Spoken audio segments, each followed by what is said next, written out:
right now, energy radiating from the sun is making me sweat. Fortunately, solar power technology also allows me to use the sun's energy to cool off a bit. Your move, son. Right. Anyway.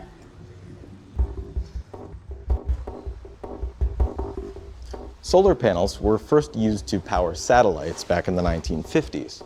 And since then, they've become much more efficient and widely used. A panel like this one converts light into electricity using an array of photovoltaic cells. These cells are surprisingly simple devices, similar to diodes. A diode uses two types of silicon stacked together to allow electrons to pass in a single direction. Negative, or N-type silicon, which has an excess of electrons, and positive, P-type silicon, which has an excess of electron holes.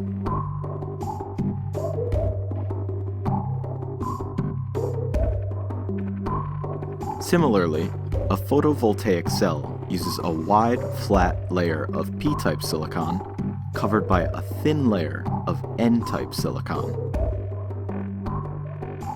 A single large flat metal conductor is connected to the bottom of the cell, and thin metal finger-like conductors are placed on top, which leaves most of the cell's surface exposed to light.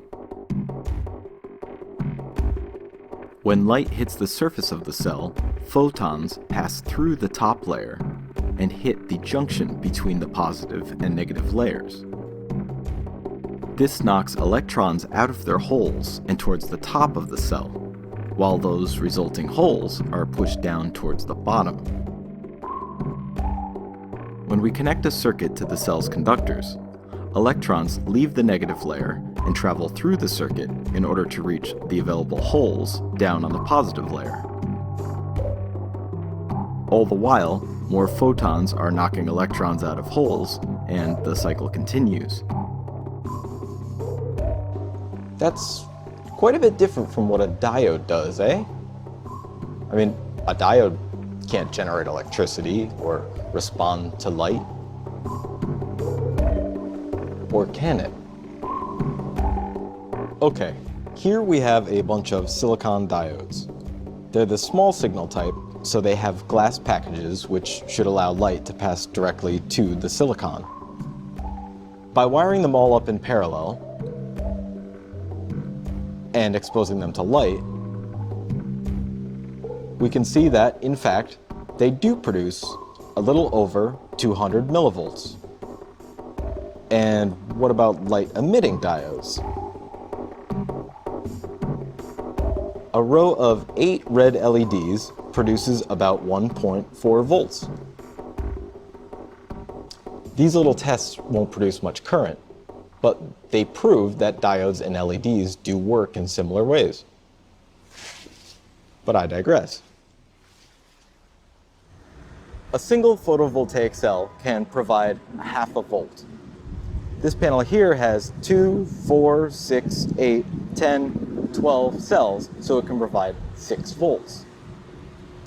But depending on lighting conditions, that output power can change quite a bit.